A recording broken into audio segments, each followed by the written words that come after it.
Fala pessoal, diretamente da Feira Brasil Promotion 2026, podcast oficial da Brasil Promotion, patrocinado pela Tangram, porque a Tangram acredita que educação manda no jogo e muda o jogo.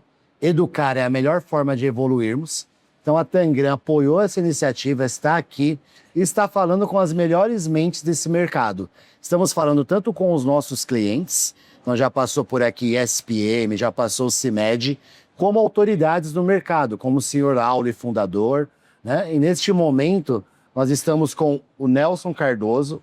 O Nelson, ele é diretor da Pollstreaker Spot, é uma multinacional importadora de produtos para personalização e personalizados, que opera em mais de 113 países, fundado em 1944 e que fez uma revolução no fornecimento de produtos para o mercado de brindes no Brasil desde 2014. Nelson, obrigado, né, por aceitar o convite e queremos muito te ouvir aí, ouvir só um pouco da sua cabeça aí. É um prazer estar aqui e estar aqui com você. Esse percurso, enfim, não sou seguramente a melhor pessoa para falar, mas viemos para o mercado para profissionalizá-lo e para entregar aquilo que o mercado não tinha. Sim. E portanto, foi um risco elevado. É um país com um grau de dificuldade elevada, mas também é um país com um retorno único. E, portanto, estamos muito contentes de estar aqui. Nem obrigado tá aqui pelo seu convite. Nem está aqui no roteiro, né? Você falou de um país com grau elevado. Fico pensando, né? O que passou lá na cabeça de vocês para falar, tá tudo muito tranquilo, vamos arrumar um pouco de problema, vamos empreender no Brasil. A hora que começou a ver tributo, mas que isso aqui, né? Me parece que quem vence no Brasil consegue vencer em outros países do mundo também, né? Qual foi a leitura naquele momento ali para entrar no Brasil? A leitura é que nós entendíamos que o mercado brasileiro estava completamente desabastecido. O mercado brasileiro, com a dimensão que ele tem, não era entendível que não estivessem aqui os maiores players do mundo. E o nosso questionamento começa por aqui. Começa por nós fizemos a nossa internacionalização em 15 anos. E, portanto, em 15 anos nós passamos de vender para 2 países para vender para 113 países hoje. E nós percebemos que esta internacionalização exige o entendimento para onde vamos. E, portanto, quando olhamos para o Brasil, entendemos que era um mercado onde devíamos estar há muito tempo. O que é que nos trouxe neste momento? Foi que nós precisávamos ter capacidade de criar capacidade financeira para vir para um mercado desta dimensão. E, portanto, nós tivemos que escolher o timing certo. Porque para nós era claríssimo de que o Brasil era um mercado absolutamente fabuloso. É claro que não sabíamos metade da história, evidentemente. E quando viemos estudar o Brasil, percebemos 1/3 da metade da história. E esse terço foi suficiente para me dar vontade de voltar para Portugal imediatamente. Quando eu comecei a conhecer o mercado brasileiro, eu tive uma vontade enorme de abortar o projeto.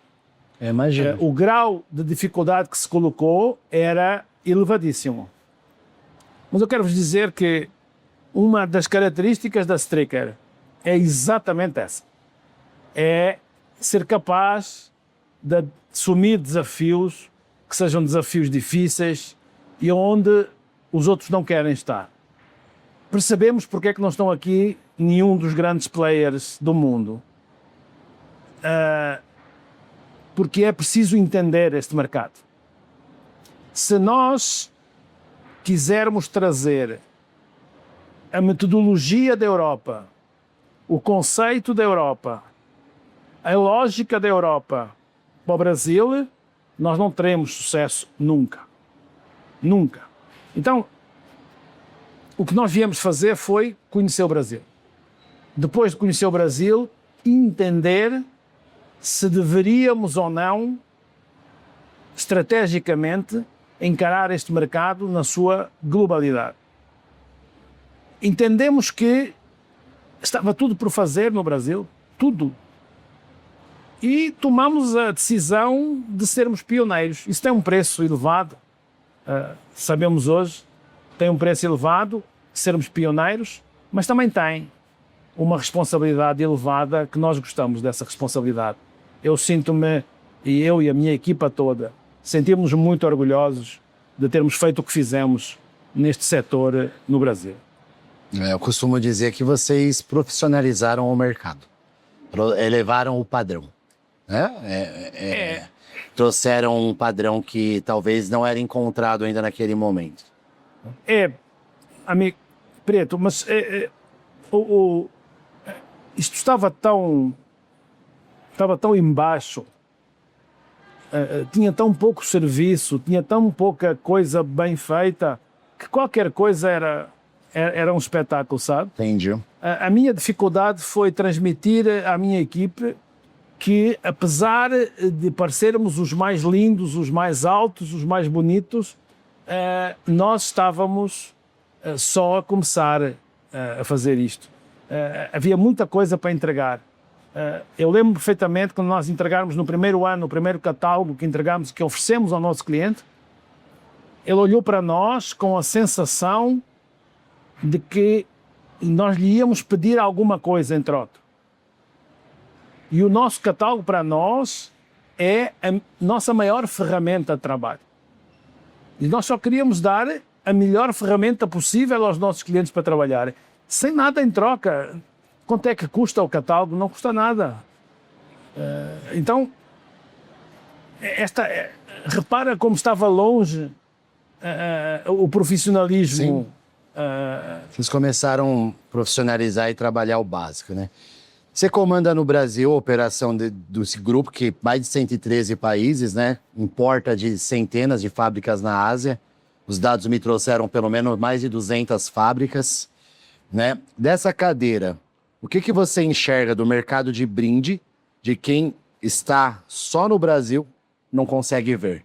Porque a sua visão, ela é global. Quem está aqui não consegue enxergar, né? Que você traz para nós, assim, 113 países vendendo. Dentro da Ásia, mais de 200 fornecedores, muito mais. Que eu me lembro, acho que uma equipe na China de mais de 30 pessoas, desenvolvimento, visita em fábrica, né? Então, qual é a visão geral que quem está aqui nem imagina que exista por aí? Eu vou dizer coisas que vão ser simpáticas e que as pessoas vão gostar, e vão dizer coisas que as pessoas vão ter que assimilar um pouco mais lá para a frente, talvez. Acho que é importante.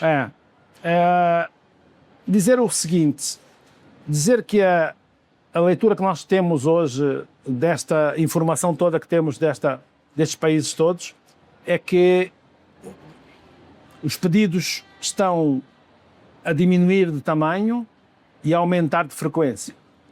Isto é um dado muito importante que vai alterar muitos dos procedimentos que nós temos. Eu cheguei ao Brasil com empresas completamente focadas nas grandes contas. Completamente focadas nas grandes contas. Só interessavam os grandes pedidos, só interessavam as grandes contas, só isso é que era mercado. Hoje já não é assim, mas ainda que hoje não seja assim, vai ser muito diferente lá para a frente.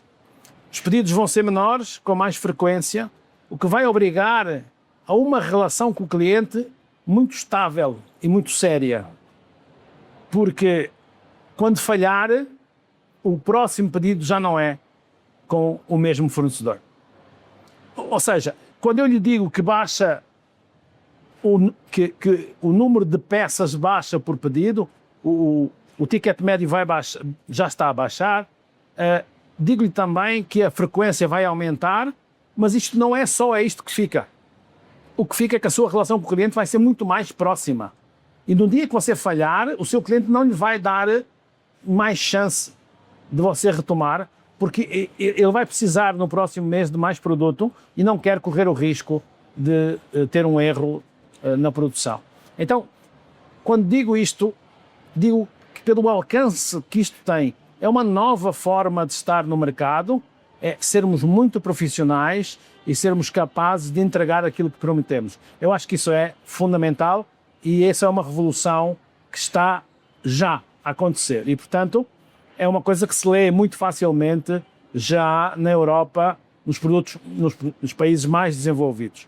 Há um outro fator, que é um outro fator muito importante, que é a personalização dos produtos. Hoje em dia, as pessoas, e depois falarei talvez à frente das novidades, que é uma coisa que me interessa bastante, mas dizer-vos que as pessoas acham que o produto é o centro das atenções. Eu acho que o produto é o veículo que leva a marca do cliente. Essa é que é verdadeiramente a coisa importante. Então, a personalização hoje é absolutamente determinante. Algumas pessoas que me conhecem já me ouviram dizer isto, eu repito para todos os que não ouviram. França é conhecidamente o país mais maduro em termos da comunicação publicitária, em termos dos brindes promocionais. França hoje gasta mais dinheiro em personalização do que gasta, na maioria dos casos, dos produtos. Isto é uma inversão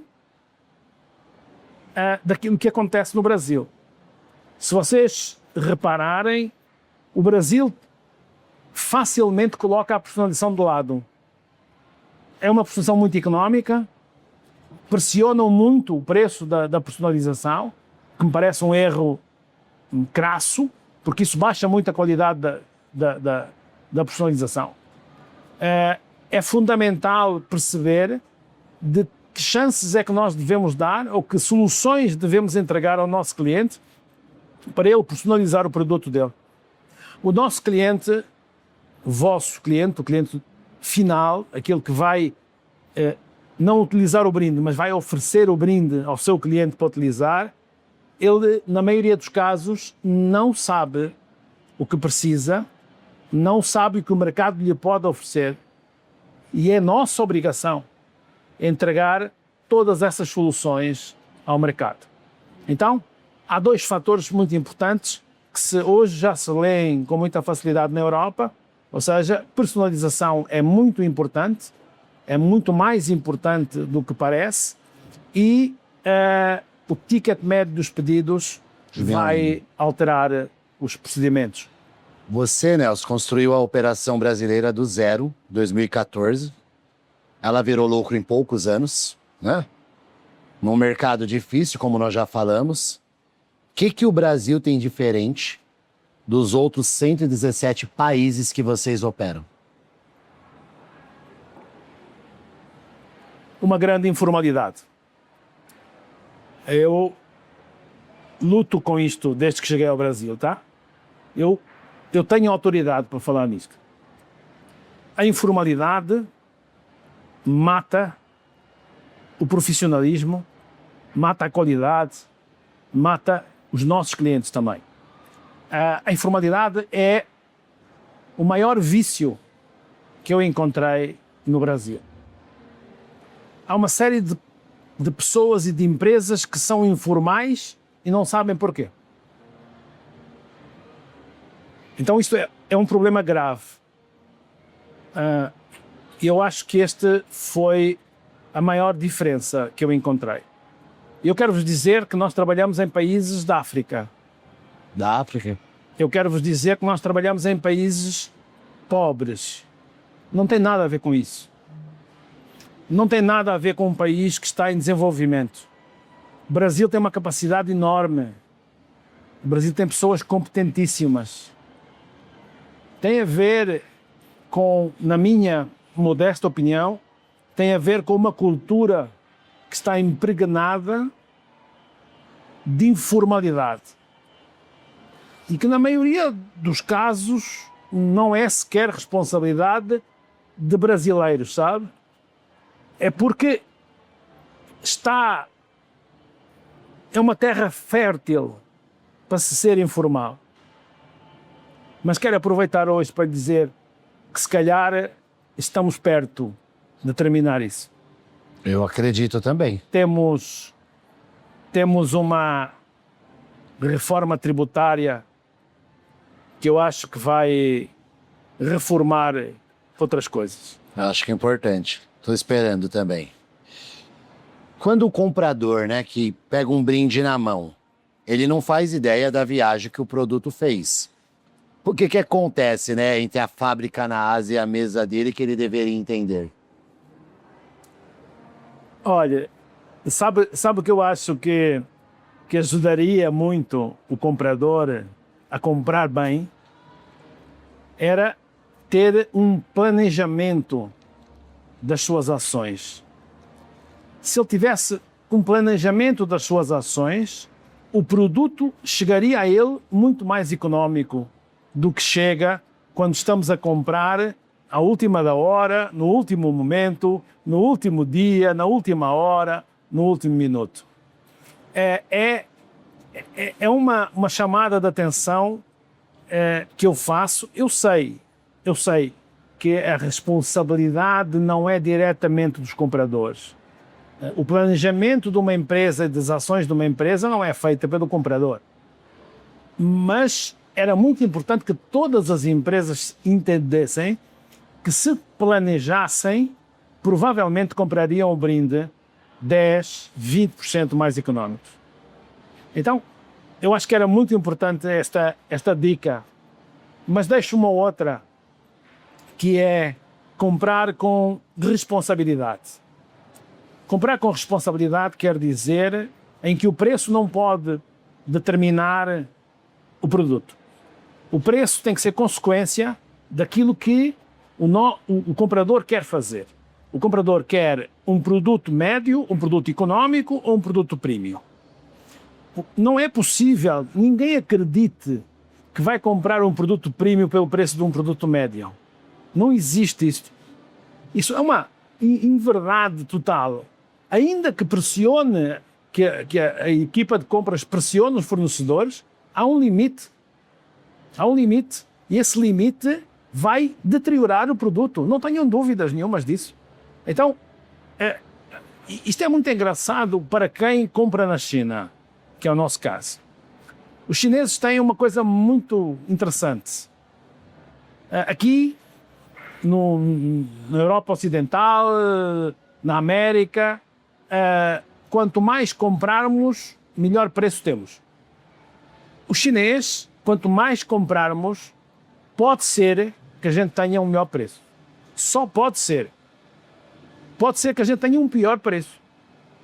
Porque o chinês entendeu muito bem de que se eu comprei 100 e passado 2 meses vou comprar 10.000, que eu vendi muito bem o produto. Então, se eu vendi muito bem o produto, eu não preciso de preço. Então, isto é uma diferença brutal para o conceito que nós usamos. O conceito que nós usamos é: peço preço para 30, compro 10. Peço preço para 50 e compro 30. Peço preço a 20 empresas, não me interessa que empresas são. Mas, no entanto, no meio desta conversa vem uma coisa chamada compliance. Se o compliance efetivamente funcionasse, eu estou convencido de que os compradores se preocupariam muito em comprar a empresas idóneas. Porque a queixa que eu mais ouço dos meus clientes é dizerem-me que não conseguem competir de igual para igual junto dos seus clientes, porque são certificadas, porque têm uma estrutura, os outros não têm a estrutura, os outros não são certificados, e, no entanto, esta diferença de qualidade não é valorizada no mercado. o comprador pode ter a ideia de que comprar mais barato seja onde a sua função mais se qualifica. Eu tenho uma opinião muito diferente desta. Eu acho que comprar melhor é onde a sua função se qualifica. Como comprar melhor? Melhor precisa de comprar aquilo que precisa, só aquilo que precisa, pelo preço certo, no momento certo, ao fornecedor certo. Não é possível que um produto meu certificado, com um certificado que eu valorizo, valha o mesmo que um produto idêntico sem certificado. Não pode ser. E não é só porque o certificado custa dinheiro, não. É porque nós temos a obrigação de nos cuidarmos por esse produto certificado.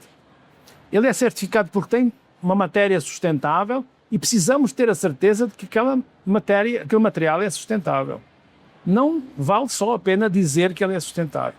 No entanto, você vê grandes corporações em que o que importa, provavelmente, no primeiro momento, é a qualidade e o compliance, e num segundo momento, destroem a qualidade e o compliance pelo preço. Eu tenho pena, de verdade, de que o mais importante seja o preço.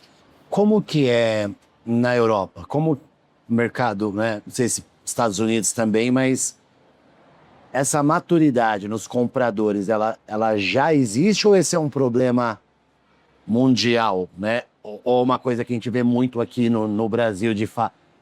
Há pouco, eu entrevistei a minha amiga da CIMED e conversei com ela e falei para ela, falei, Bárbara, como que você me apresenta os preços que você me apresenta? E ela falou, são seus concorrentes, Prieto. Eu falei, então, Bárbara, mas você sabe, né, que assim, né?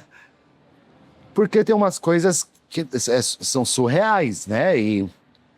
Então, é uma coisa nossa, muito vambora, é preço, ou é uma epidemia mundial dos compradores, do marketing, das áreas envolvidas? Porque tudo que você está falando é extremamente importante, a gente está vindo nessa linha já de conversa, rastreabilidade, origem, impacto social, certificações, toda a cadeia produtiva correta. Mas quando a gente olha para o Brasil, é um problema gravíssimo. Nós não... Nós aqui, as empresas de brindes, na ponta, nós precisamos reformular as nossas empresas também para educar a ponta ou para ajudar a ponta a entender isso que eu estou te perguntando. Gostaria muito de dizer que é um problema brasileiro, porque ele estaria completamente controlado e a gente talvez pudesse mudar. Sim. Não é. É um problema mundial, é um problema do planeta e é um problema das pessoas. Mas eu quero dizer que não é branco nem é preto. Na Europa existe uma pressão muito grande sobre o preço, é verdade, mas também hoje existe uma pressão muito grande sobre a qualidade e sobre a garantia da qualidade. Outro exemplo de novamente de França, que é um país que nos deve fazer olhar para ele. França é um dos mercados mais maduros quando se fala de produtos personalizados no mundo? Mais evoluídos. Eles compram uma sacola de €1 e colocam 4 euros de impressão. Porque a sacola tem uma área de impressão brutal. Sim. A marca do cliente precisa desta impressão. Exposição. Vamos fazer uma impressão excelente, que não saia nos próximos 150 anos. Então ela tem que ser de qualidade. E por isso ela não é barata. Ela tem o preço justo. Então, infelizmente o preço é também muito pressionado. Mas também hoje é muito pressionado a qualidade e muito pressionado a rastreabilidade que você falava. Sim. 33% hoje de produtos que se vendem em França, eles têm, em algum momento, produtos sustentáveis. Sabe o que se passa no Brasil hoje? Menos de 5% são produtos sustentáveis. E a responsabilidade não é de quem está a comprar os brindes. É de quem está a vender os brindes. É preciso entregar essas soluções ao cliente. O cliente não tem que perceber do nosso negócio. O cliente tem que perceber do seu negócio, do seu core. Nós temos a obrigação de perceber do nosso negócio. Então, tudo isto está junto com esta pressão que você me falava do preço. Ela existe, mas ela tem um limite nestes países que eu lhe estou a falar e que nós trabalhamos. Há um momento em que as empresas não pressionam mais o preço e começam a pressionar qualidade.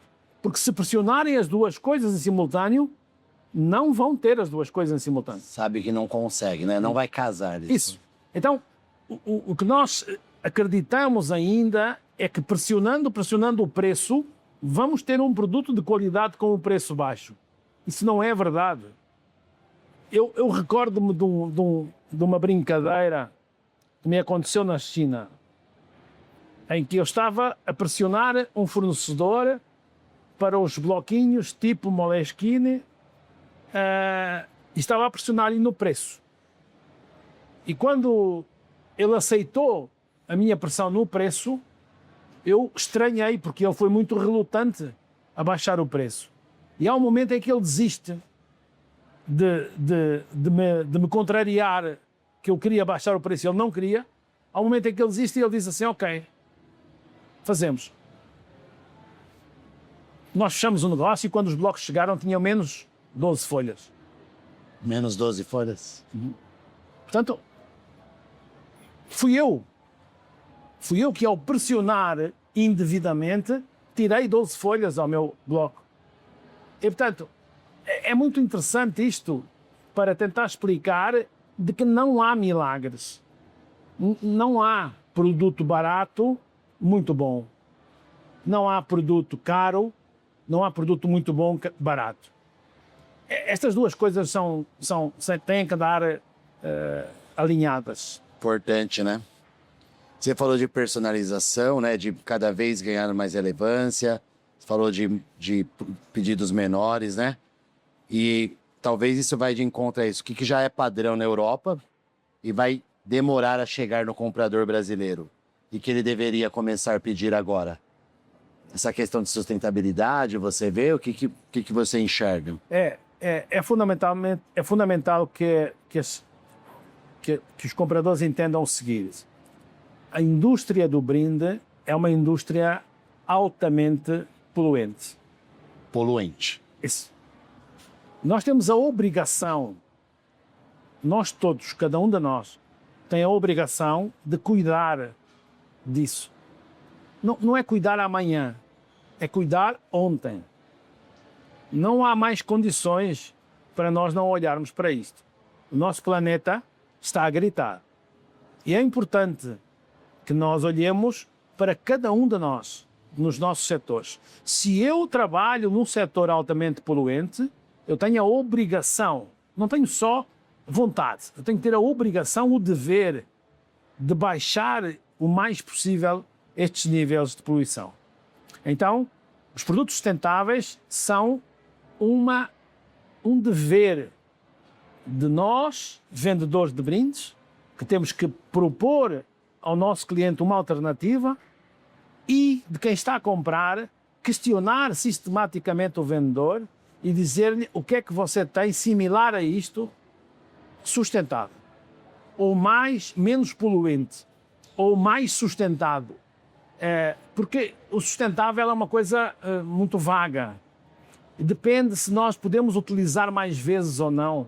Depende se os materiais são ou não reciclados. Esta história do ecológico não existe quase. Portanto, deixaremos o ecológico de lado e passaremos àquilo que é a realidade. que é baixar os níveis de poluição. Então, isto tem que ser feito dos dois lados. Eu, há pouco, dizia-lhe que França, que é um mercado evoluído, tem 33% de produtos sustentáveis, que compra produtos sustentáveis. Brasil, que é um país evoluído, tem 5% de produtos sustentáveis. Isto só quer dizer uma coisa, só quer dizer que o mercado não sabe que eles estão aqui. É preciso nós dizermos ao mercado que eles estão aqui e é preciso que o mercado nos escute e peça estes produtos. Eu vou-lhe dar um exemplo. Eu não acredito que nenhum gestor do Brasil, confrontado com a possibilidade de comprar uma simples caneta, se tiver a opção de comprar uma caneta normal, dita normal, e uma caneta produzida com materiais sustentáveis, que ele não opte por esta caneta com materiais sustentáveis.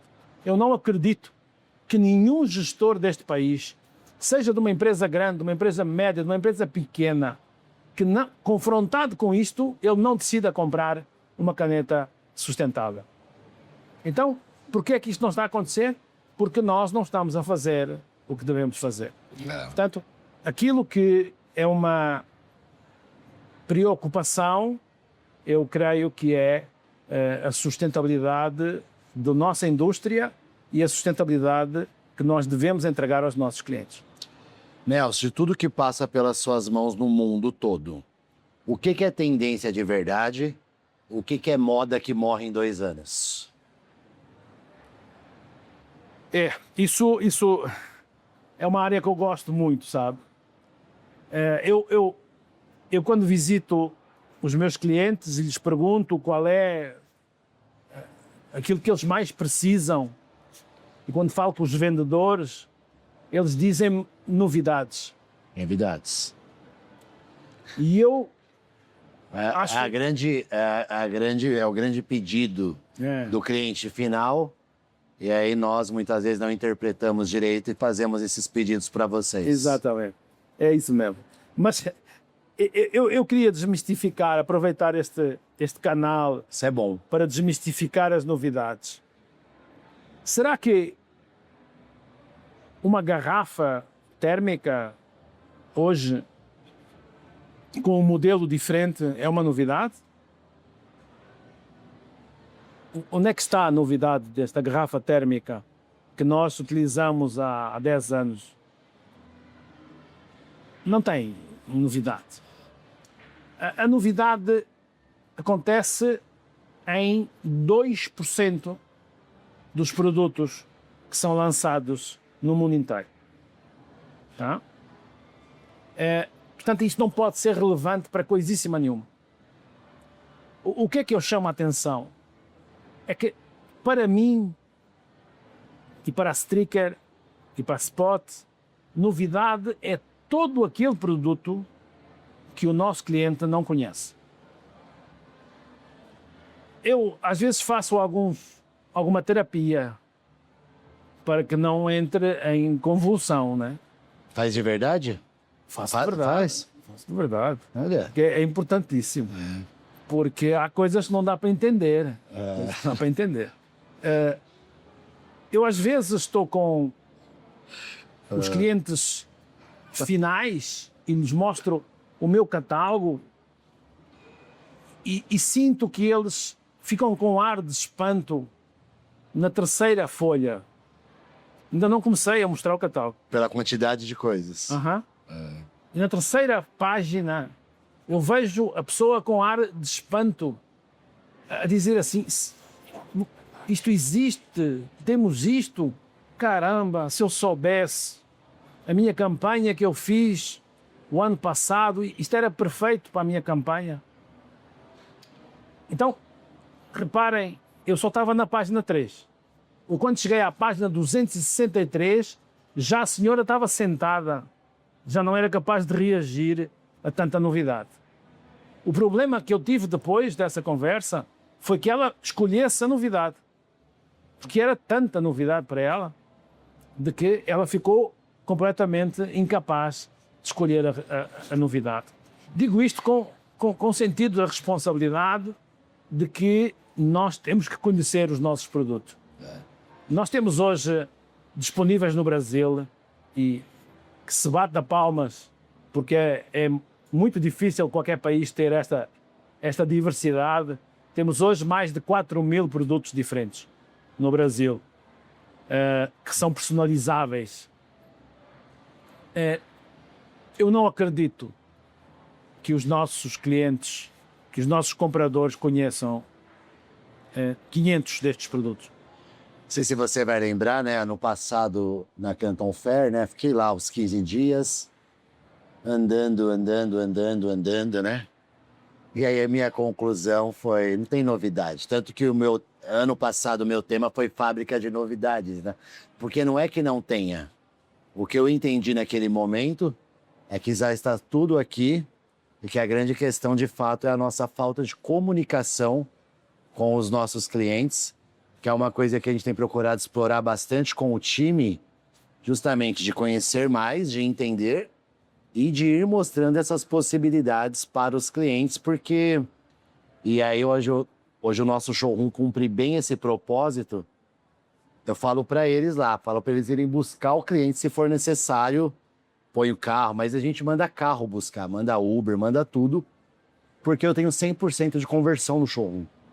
Que venda que alguém tem 100% de conversão, porque ali as pessoas encontram, elas vêm, elas pegam, e ali tem uma série de novidades para elas.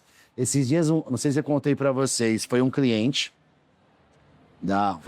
meu, e aí ele começou a perguntar umas coisas, trouxe a Cris está muito antenada, ela é muito criativa, e esse cliente começou a pegar ele fechou R$95 mil em 2 horas. Em 2 horas ele foi pegando, então é isso aqui é para aniversário da empresa, tinha uma série de coisas para ele. Isso é o ápice. É o ápice da... E a questão do catálogo, outra contribuição, né? Eu ainda sou muito ativo nas vendas. E eu vendo muito nos grupos de empresários. Deixo os grandões muitas vezes para eles, né? Um grande erro, e vou nos empresários. E eles me pedem Instagram e catálogo, e eu mando o catálogo PDF. Todo mundo fica geralmente impressionado, porque eles não têm dimensão daquilo que oferecemos para ele. E ainda sobre o showroom, acho que não sei se eu falei para vocês também, mas também mais da metade das pessoas que vão na Tangram, e hoje vai muita gente, a gente não tem mais dificuldade de levar gente. Toda semana, 2, 3, tem dias que 3 por dia. As pessoas falam assim, eu não imaginava que era isso. Eu não imaginava que tinha tanta coisa. É isso, as pessoas não têm o mínimo de dimensão. Então, eu creio que é essa missão que nós temos. Quando você diz o que é que há noutros lugares que não há aqui. Sim. Eu não acho que falte nada. Eu não acho... temos a obrigação e temos o dever, até porque este Isso eu falo para os clientes hoje. Quando eles me falam de novidade, eu falo, amada, o chinês está fazendo uma garrafa diferente, mas o que vende é garrafa. Ele vai vender garrafa. Ele vai vender mochila, porque é isso que vende. Exato. Ele não vai criar um produto para gente. Claro. E quando há um rasgo de criatividade e aparece um produto, é preciso ter muito cuidado.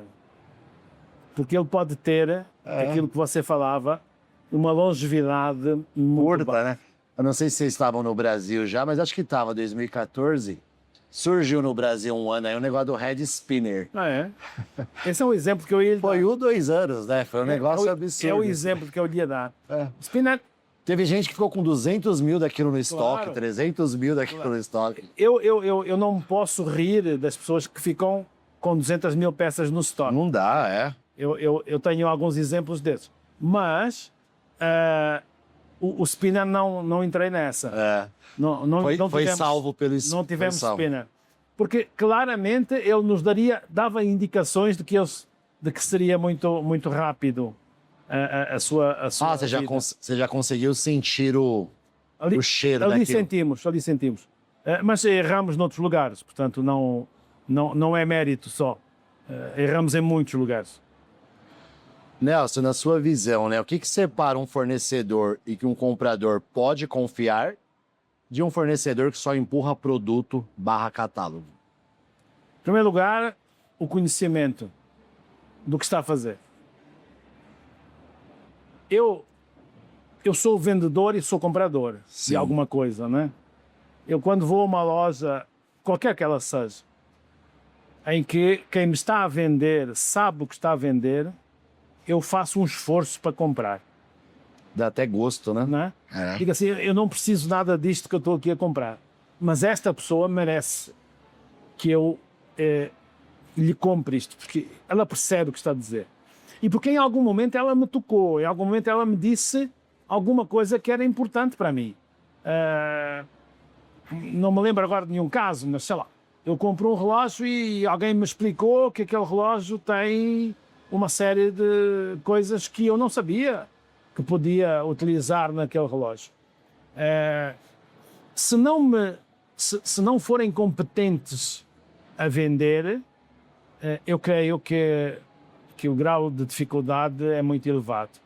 Então eu acho que precisamos de conhecer muito bem o que estamos a fazer e de ser muito competentes. Eu acho, aliás, que nós estamos a passar um momento em que a competência não é muito valorizada e por isso, quando ela está presente, ela se destaca de uma forma brutal. Estamos habituados ou estamos a habituar em que errar é humano. É verdade. Errar demais já não é humano. Então, precisamos ser competentes. Precisamos de estar muito atentos a pequenos pormenores. O nosso cliente precisa muito que nós sejamos competentes. Se nós conseguirmos entregar a solução que o nosso cliente não sabia que existia e que encaixa perfeitamente no projeto dele, esse cliente jamais se esquecerá de nós. Eu entrevistei a CIMED, né, há 2 horas, e ela disse exatamente isso. Falei, o que você procura? Ela falou que me ajudem a pensar, que me surpreendam, que pensem. E ela contou alguns cases de empresas que literalmente pensaram em produtos e adequaram a campanhas que não estavam no radar deles. Claro. E pela iniciativa dos fornecedores, Claro. eles compraram. Claro. Então, assim, é perfeito sua leitura daqui Não tenho com a nenhuma leitura dúvida. de quem está demandando, né? Eu acho que Nós fizemos esse ano, só para complementar, para um cliente específico lá, nós fizemos um catálogo específico para ele, cobrindo todas as datas importantes do ano. Ele fez compra de todas as datas, já até o final do ano. Entendeu? Então a gente antecipou as necessidades, trabalhou, mapeou e fizemos. O marketing fica muito mais competente das empresas se ela tiver como ferramenta uma série de produtos Sim. para eles próprios criarem. Claro. Porque aquilo que, quando o marketing começa a criar produto, começa a entrar num problema gravíssimo. Eles Porque não o marketing conhecem, né? cria. A criatividade leva-nos para lugares que não têm saída, Sim. muitos deles. Então, deixemos que o marketing crie, essa é a missão deles. Mas demos-lhe, então, as É o bases, substrato, né? o substrato para eles criarem. E isso eles não têm muitas das vezes. Eles tropeçam no aeroporto, vi uma mochila, gostava de ter uma mochila igual a esta. Nesse momento, não sei se vocês já lidaram com isso em outros clientes, eles estão tropeçando muito com a IA também. Então eles estão criando algumas coisas mirabolantes na IA e nos apresentam, entendeu? E algumas coisas que não fazem muito sentido. Mas sabe por que eles estão a fazer isso?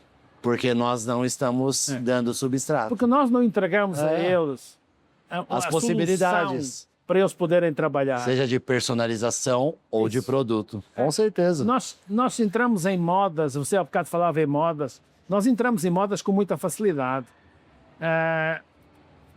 Estamos neste momento numa moda da UV 360 graus, Estamos. ok? é uma gravação excelente. Maravilhosa. É uma gravação que eu acho de verdade que deveria ser uma moda. É. Mas é uma moda para determinados momentos, determinados produtos, determinados projetos. É isso aí. Não pode servir para tudo, porque em alguns momentos vai desclassificar o produto. Vai errar, vamos errar na mão.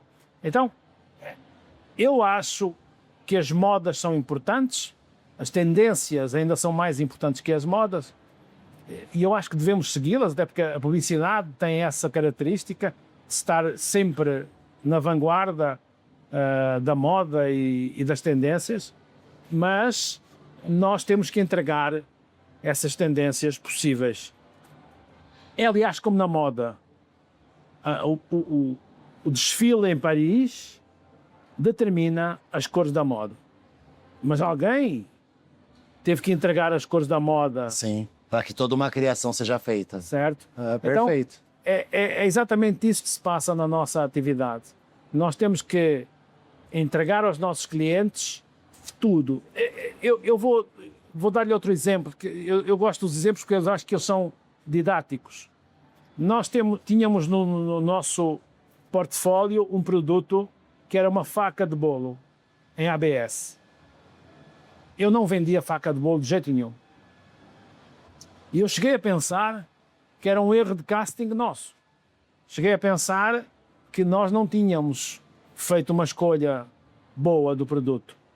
Coloquei o produto em stock out e o produto saiu totalmente no stock out. E a pergunta que se coloca é porque é que ele não saiu no lugar normal? Porque é que ele não foi um produto excelente? Porque nós não entregámos aquele produto a ninguém.